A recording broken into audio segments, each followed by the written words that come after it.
Commander Velthor stood on the bridge of his massive dreadnought, the cosmic hammer, watching the tactical display with the confidence of someone who had never lost a battle. His 4 yellow eyes tracked the incoming human fleet with casual interest. 12 ships. Just 12 tiny vessels approaching the most heavily fortified station in this sector of space. Pathetic, he whispered in his native tongue, his scaled fingers drumming against the command console. The bridge crew around him shared knowing looks. They had seen this before, young species throwing themselves against impossible odds, thinking their spirit would somehow overcome cold, hard military reality.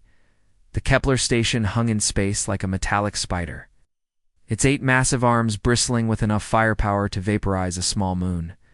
The Krex had built it as their forward command post, and for 3 long years every attempt to take it had failed miserably. The Coalition had lost 47 ships in the last assault alone. The station's shields could withstand the firepower of entire fleets, and its plasma cannons had turned brave warriors into space dust countless times. Sir Lieutenant Zormax called from the communications station, his blue skin flickering. With nervous patterns, the human commander is requesting a direct channel. Velthor's mandibles clicked in amusement. Put her through. Let me hear what this child has to say. The main screen flickered to life, revealing a young human female with dark hair pulled back in a simple ponytail. Her uniform was clean, but showed signs of wear at the edges. Captain Li Guan looked directly at him with brown eyes that seemed oddly calm for someone about to lead her people to certain death. Commander Velthor, she said, her voice steady. Thank you for the escort support. We'll take it from here. Alf. Velthor's laugh was like grinding metal. Captain. Perhaps you don't understand the situation. That station has defeated forces 10 times your size. My tactical computers show you have a 0% chance of success. Lee's expression didn't change. With respect, Commander, your computers don't know humans very well. Behind her, Velthor could see other humans moving around their bridge with purpose. These weren't the panicked movements of desperate soldiers. They were the calm, efficient actions of people who had a plan. It was unsettling in a way he couldn't quite explain. Velthor tried again, his voice taking on a more paternal tone. I have witnessed the fall of the thermal empire. I watched the crystal cities of Vexstar burn. I have seen courage beyond measure, and it is not enough against plasma cannons and energy shields. Stand down. Let my heavy cruisers soften their defenses first. The human captain shook her head slowly. We appreciate the offer, but we've got this. Just keep your ships back about 50 kilometers. We don't want any friendly fire incidents. Velthar's tactical officer, a tall insectoid creature named Clix, leaned over and whispered urgently in his ear, Sir, their fleet composition makes no sense. 3 destroyers, 2 cruisers, 5 frigates, and 2 ships I can't even classify. No heavy battleships, no siege weapons, no carrier support. They're bringing fighters and boarding craft to assault a fortress. I know, Velthar muttered. Back. He looked at the display again, studying the human ships more carefully. The lead vessel, Soul's Pride, was sleek but unremarkable. The others had names like Gangnam Thunder, Busan Steel, and Incheon Wolf, none of which appeared in any galactic military database. Captain Lee, he said, making one final attempt. I'm looking at your service record. No. You've been in command for less than 2 years. No. Your pilots have minimal combat experience against fortified positions. Isn't courage? It's suicide. For the first time, the human captain smiled. It wasn't a happy expression. Commander, every human pilot in this fleet has family on the worlds the Krex have attacked. We've seen what they do to colonies that can't defend themselves. We've seen The orbital bombardment videos, the civilian casualty reports. Her voice hardened. They made this personal when they decided to target non-combatants. Velthar felt something cold crawl up his spine. He had seen revenge-driven attacks before, and they usually ended in disaster. Motion made warriors sloppy, predictable. But something about the way this human spoke suggested she wasn't driven by blind rage. Besides, Captain Lee continued, we've been studying your previous attacks on this station. All very proper military doctrine, establish fire superiority, wear down their shields, Coordinate mass bombardment. The Kreks know exactly what to expect because everyone fights the same way. She paused, and her smile became genuinely frightening. We don't fight like everyone else. The communication channel closed, leaving Veltar staring at a blank screen. Around him, his bridge crew waited for orders. He had seen war across 100 worlds, commanded fleets that had broken the backs of empires. But something about this moment felt different. All ships hold position at 50 kilometers, he ordered, and start recording everything. If this goes wrong, at least we'll have footage for their memorial service. But as he watched the human ships begin to move into attack formation, a small part of his mind wondered if perhaps his tactical computer might be wrong for the first time in his career. The moment the human fleet moved into attack formation, Velthor knew something was terribly wrong. His tactical computer had predicted they would form the standard wedge formation, advance slowly under cover of long-range fire, and attempt to overwhelm the station's shields through sustained bombardment. Every species in the galaxy fought. This way, it was basic military science instead. The 12 human ships exploded outward like a starburst, each vessel racing off in completely different directions. Velthur's 4 eyes darted between the tactical displays, trying to make sense of what he was seeing. "Sir," his weapons officer called out, voice tight with confusion, "they're not following any known attack pattern. The computer can't predict their next moves." Captain Lee's flagship, the Soul's Pride, suddenly broke from the group and dove straight down toward the station's most heavily defended section. The massive plasma cannons there could punch through a battleship's armor. In seconds, it was suicide. "She's lost her mind," Velthor muttered. But he couldn't look away.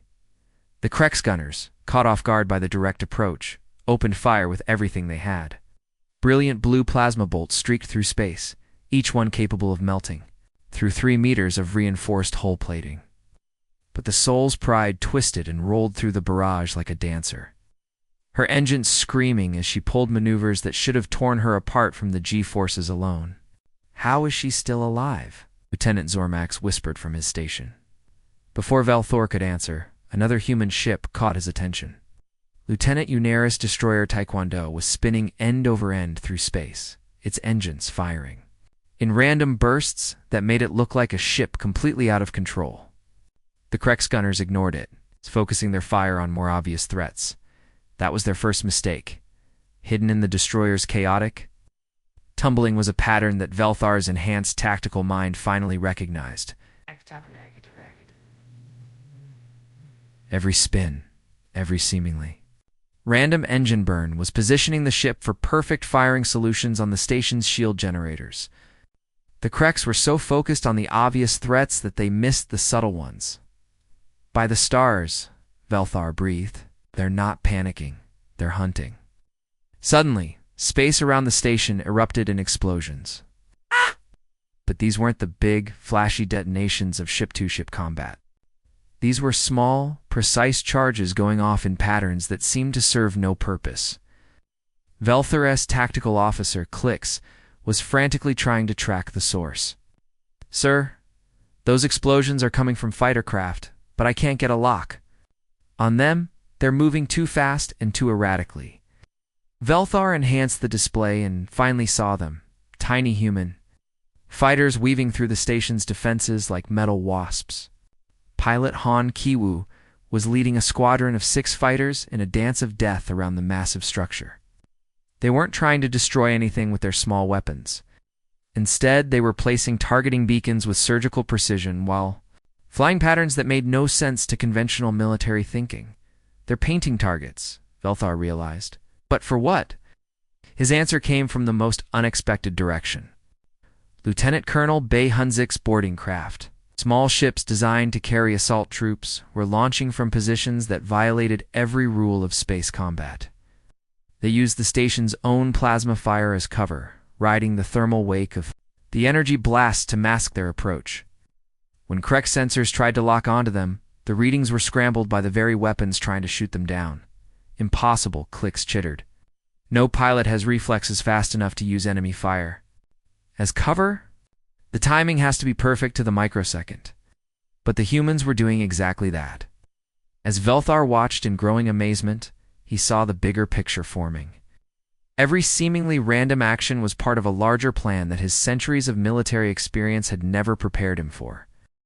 The Kreks were responding exactly as their training dictated. Heavy guns tracked the most obvious threats. Shields were strengthened in predicted impact zones, and reserve fighters launched to intercept incoming bombers. It was all textbook perfect. Defense against a textbook perfect attack, except the humans weren't following the textbook, Captain. Park Min-ho's heavy cruiser Gangnam Thunder suddenly shuddered under a massive plasma strike that tore through her starboard hull. Atmosphere vented into space in glowing streams, and the ship listed badly to one side. Standard military doctrine called for immediate withdrawal to a safe distance for damage assessment and repairs. Instead, Captain Park did something that made Velthor's blood run cold with understanding. The Gangnam Thunder used her damage as camouflage, letting the Kreks believe she was crippled and harmless. While their attention focused on more active threats, she drifted closer and closer to the station, her remaining weapons charging in silence. "They're using every rule we've taught them as a weapon against us," Velthor said quietly. "Every proper military response becomes predictable to them because they know we'll do exactly what the manuals say we should do." His aide looked at him with wide eyes.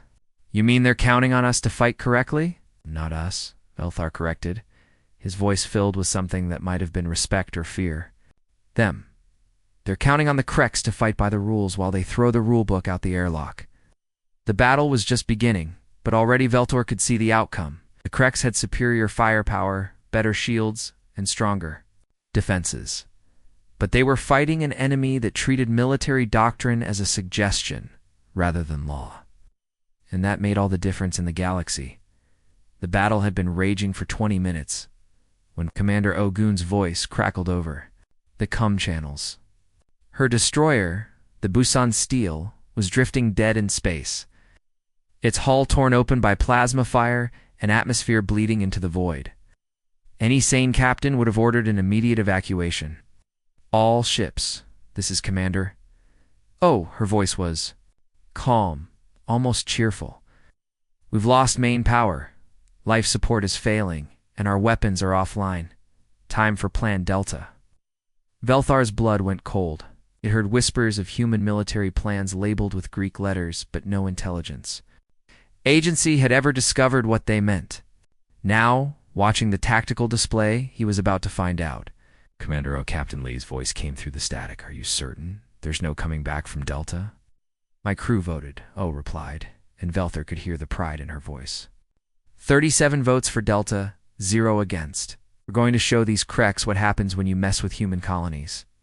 The Busan Steel suddenly roared back to life, but not in the way Velthor expected. Instead of trying to restore power, 2 weapons or life support, every remaining energy cell was being fed directly to the engines. The crippled destroyer began accelerating straight toward the station's massive central shield generator. "This is madness," Klix gasped from his tactical station. "They're going to ram the station. Explosion will kill everyone aboard." But as the Busan Steel picked up speed, something incredible happened. The crew began to sing. It started with Commander O's voice, strong and clear despite the chaos around her. She was singing in her native language, words that Velthor's universal translator couldn't quite capture, but somehow understood anyway. It was a song of warriors, of people, who had faced impossible odds before and emerged victorious. One by one, other voices joined in. Engineers sang while they rerouted power to the engines. Gunners sang while they manually aimed the ship's nose at the exact center of the shield generator. Medical officers sang while they strapped themselves in for the final impact. They're not committing suicide, Velthor realized. With growing horror and admiration, they're making a sacrifice play. The Kreks gunners, realizing what was happening, turned every weapon they could toward the incoming destroyer. Plasma bolts rained down on the Busan Steel, but her crew had calculated the angle perfectly. The ship's armored nose took the hits, while her engines continued to push her forward at increasing speed at the moment of impact. Velthor saw something that would haunt his dreams for cycles to come. Through the destroyer's shattered bridge windows, you could see Commander O at her captain's chair, still singing, still smiling. right up until the moment her ship struck the shield generator with the force of a small asteroid. The explosion lit up the entire sector. The station's shields flickered and died as the generator array vanished in a ball of superheated plasma. But the real shock came 3 seconds later when the blast cleared. Multiple contacts breaching the station, Clicks shouted. "How is that possible?" The answer came from Sergeant Major Im Sung-hwa's gruff voice over the tactical channel. "Phoenix. Company, secure the breach point. Move, move, move." Belther watched in amazement as human marines poured through the hole that the boson steel had created. They had been hiding in the destroyer's cargo bay waiting for this exact moment. Commander O hadn't just sacrificed her ship. She had turned it into the galaxy's most expensive boarding torpedo, the Krex inside. The station had never faced human infantry before. It heard rumors, of course, stories of bipedal creatures that fought with primitive kinetic weapons and refused to surrender even when facing certain death. But rumors were different from reality. Reality was Sergeant Major, leading his troops through corridors designed for much larger Krex warriors, using their smaller size to move through ventilation systems and maintenance tunnels. Reality was human soldiers treating their pulse rifles like clubs when they ran out of ammunition, fighting with knives when their clubs broke. "Sir," Zormax called from the communications station, his voice shaking. "I'm picking up transmissions from inside the station. The Krex are. They're requesting backup. They say the humans fight like demons, but the horror wasn't limited to the boarding action.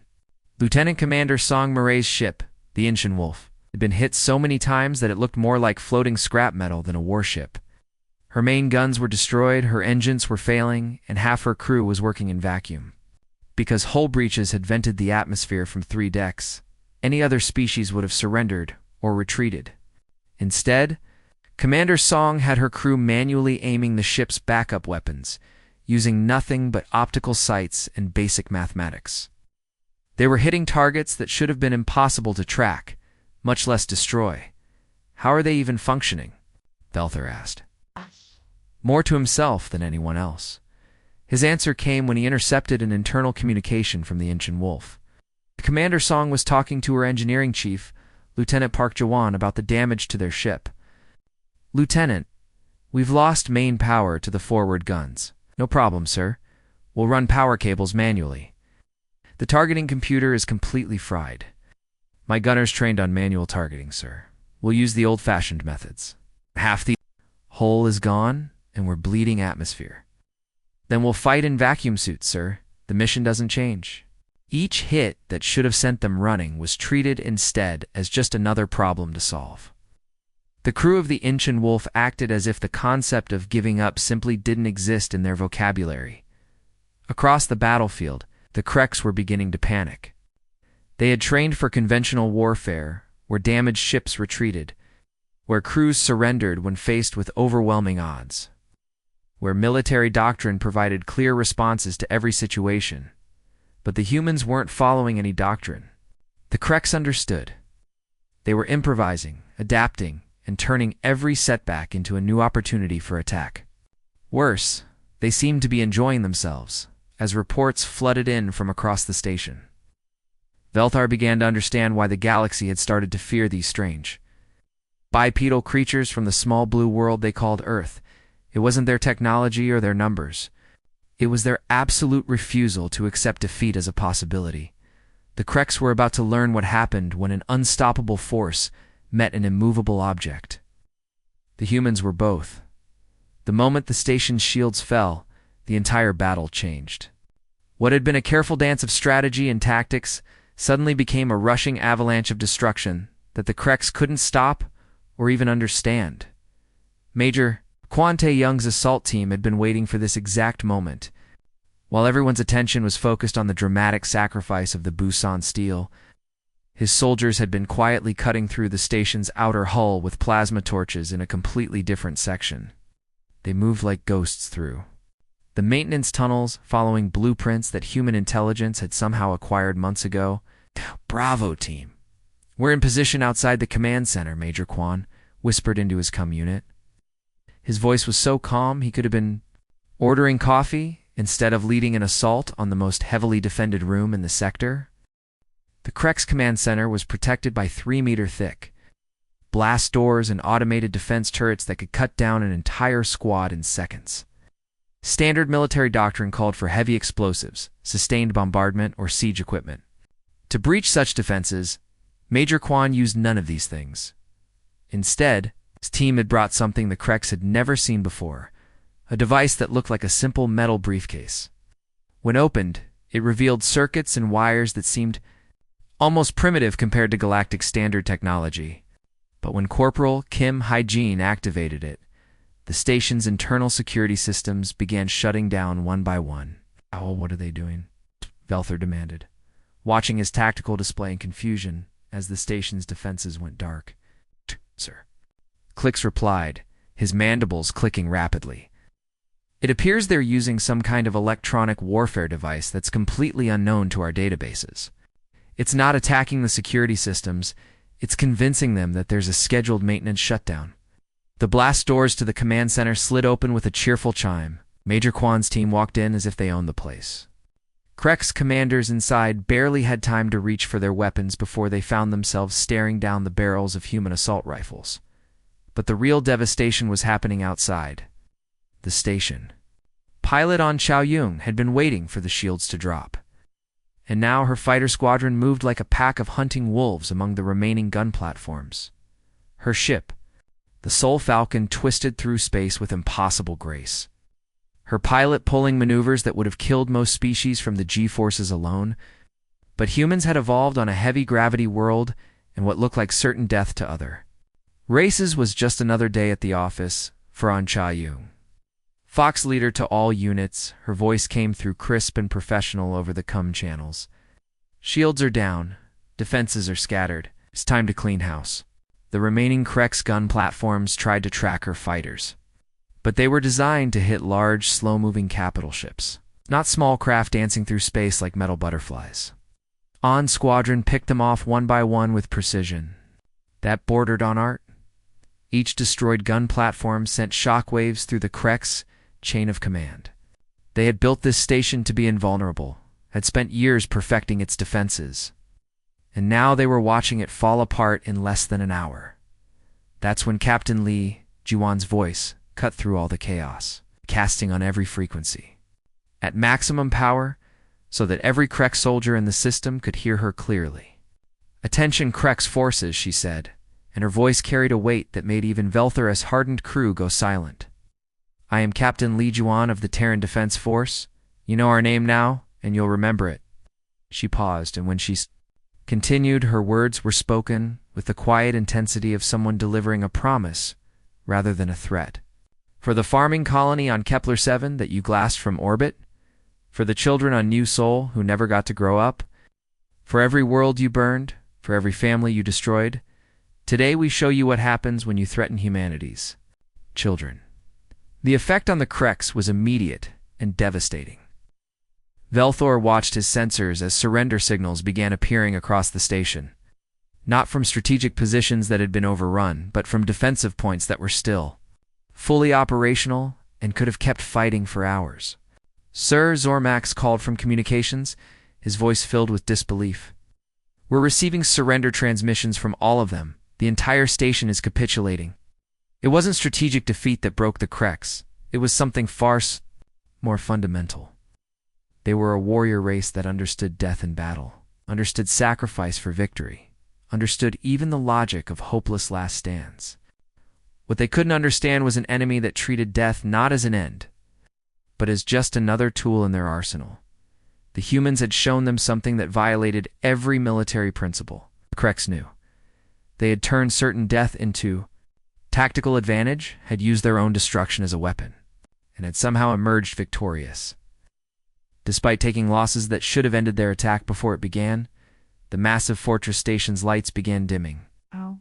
One by one, as systems shut down in surrender. Emergency lighting bathed the whole, in a red glow that looked like blood against the stars. The most powerful Krex stronghold in the sector had fallen not to superior firepower, but to an enemy that simply refused to fight by any rules the galaxy understood, As the battle ended, Velthor found himself studying the aftermath with amazement.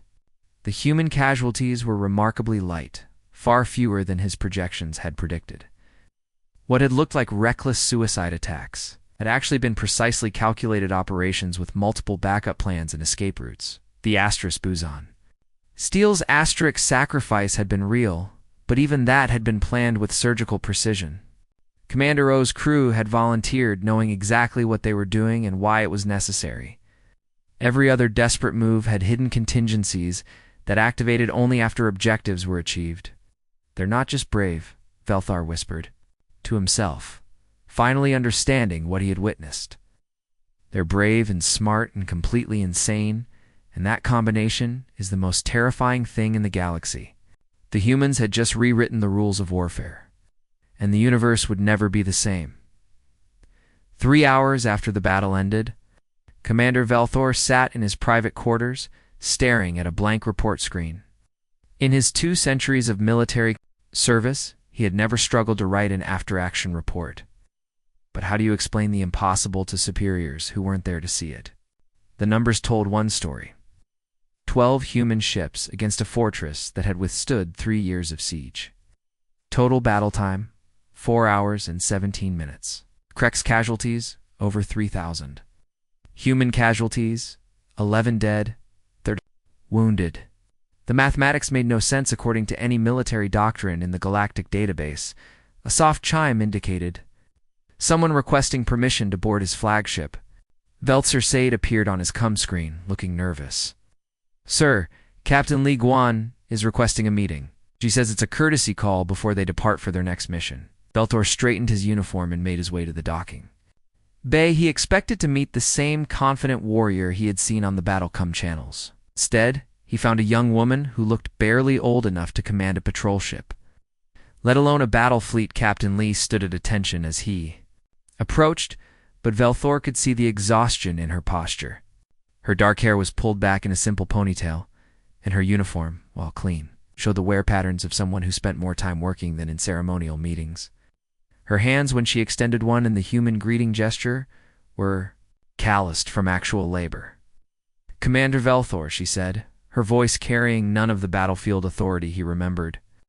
Now she just sounded tired. "Thank you for the support during the operation." Support. Velthor's mandibles clicked in what might have been amusement. "Captain, my forces never fired a shot. You did this entirely on your own." They walked together to the observation deck, where the captured Krex station hung in space like a defeated giant. Salvage crews were already swarming over its hull. But the real prize wasn't the station itself. It was the intelligence data the human Marines had. Captured from the command center? "Your people fight like the universe itself bends to your will," Velthor said, choosing his words carefully. "I have commanded fleets for longer than your species has had spaceflight, and I have never seen anything like what happened out there, Captain." Li was quiet for a long moment, staring out at the stars. When she finally spoke, her voice carried a weight that made Velthor understand why her crew followed her into impossible battles. "We fight like we have nothing left to lose, because too often we don't," she said. Commander Ogun's family lived on Kepler 7 before the Krex glassed it.